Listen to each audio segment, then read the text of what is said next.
The recent controversy of the Super League, which for a short time threatened to change football as we know it, has raised a lot of questions about the health of European football at the top level. But does the Super League really go against the grain, or is it simply continuing along the path on which pan-European football has been trending since its foundation?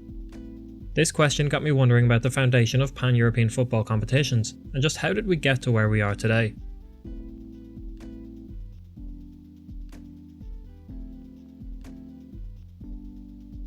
The Challenge Cup was invented in Vienna in 1897 by John Gramlich, and the premier European footballing competition was open to all clubs located in the Austro-Hungarian Empire.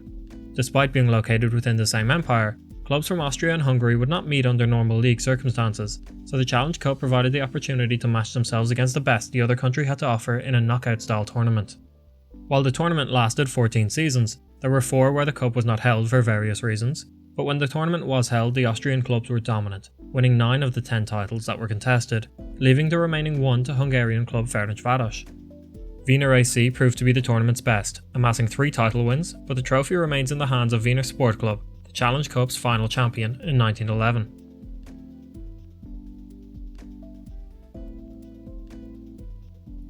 While the Challenge Cup ceased to exist in 1911, it is considered the forerunner to the first true pan-European footballing tournament, the Mitropa Cup. Following World War I and the dissolution of the Austro-Hungarian Empire, pan-European football was put to the side as Europe was rebuilt. But in the background, the idea of a pan-European Cup competition began taking shape. The thinking behind this was, at the time, the Central European nations were the leading forces in European football. Having already introduced professionalism to their leagues in the early 1920s, the clubs looked to the Mitropa Cup as a means of further cementing their footballing dominance, while also providing financial support to the clubs. Initially, the tournament featured 2 teams from each of Austria, Hungary, Czechoslovakia and Yugoslavia competing in a knockout competition. The countries involved could choose to send the league winners and runner-up, or the league winner and cup winner. Seeing early success, the competition further developed, with Italian teams replacing the Yugoslav ones in 1929, and in 1934 the competition was expanded to 4 teams from each country. The level of competition in the Mitropa Cup can be displayed by Italy's 2 World Cup titles in 1934 and 1938, Czechoslovakia and Hungary's final appearances in 1934 and 1938 respectively, and Yugoslavia and Austria's semi-final appearances in 1930 and 1934 respectively. Despite the success, the tournament was abandoned in 1940 with the outbreak of World War II, and was not contested again until an attempted revival in 1951. The revived Mitropa Cup was contested until 1992, however the reduced standing of the competition following the war led to the creation of bigger and better European competitions.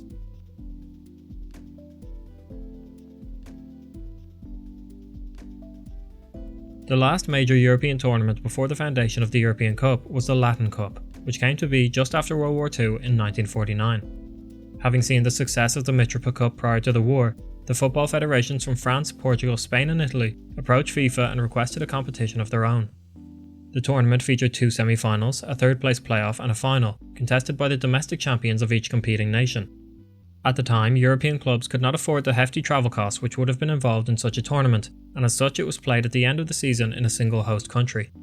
In contrast to modern cup competitions, the Latin Cup was established to be played in 4-year cycles, and at the end of the 4 years, a ranking of nations would be established based on the points accumulated by the partaking clubs. The Football Federation, which topped the ranking of nations at the end of the 4 years, would receive the trophy, while the champion club would receive a smaller replica of it. The competition was last competed in 1957, completing just 2 cycles before being overtaken in popularity by the European Cup.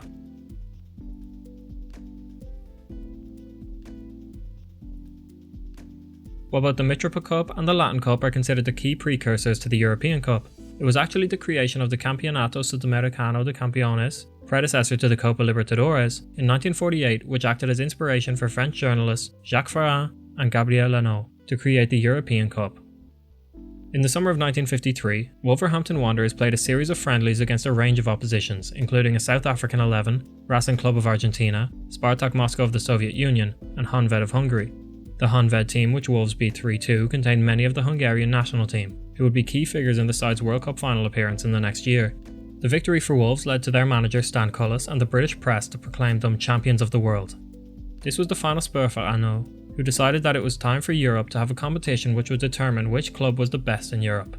The UEFA Congress of March 1955 saw the proposal raised, and following its approval, the European Cup was set to kick off its inaugural season in the 1955-1956 season. The competition would see each nation's league champions face off against each other, and the first European Cup season saw 16 teams participate, although some by invitation rather than merit. Notably, the English champions Chelsea were denied entry to the competition by the Football League secretary Alan Hardacre, who believed it was in the best interests of both English football and football in general for them not to enter. The competition proved an immediate success, however, with Real Madrid winning the inaugural final against Stade de Reims, and Los Blancos would go on to win the next 4 finals, before finally being knocked out by their countrymen, Barcelona. Over the next 47 years, the European Cup would cement itself as Europe's premier footballing competition, attracting only the best offerings from each European nation.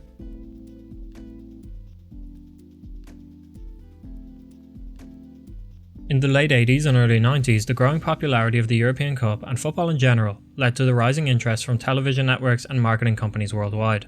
The 1992-93 season saw the European Cup rebranded as the Champions League following a partnership between UEFA and Team Marketing AG. Along with the rebrand came a series of format changes.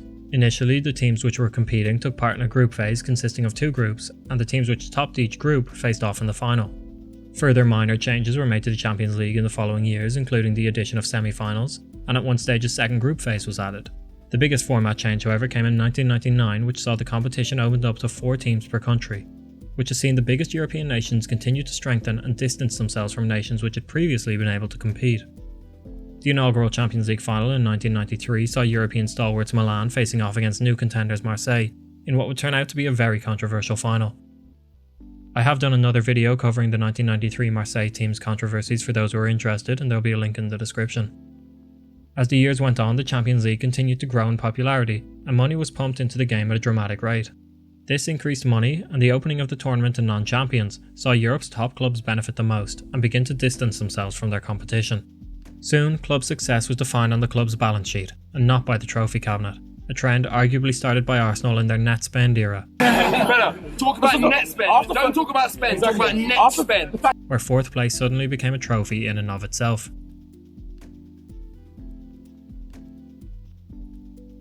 With the growing importance placed on the club's end-of-year balance sheet, it was only a matter of time before top clubs started looking for more.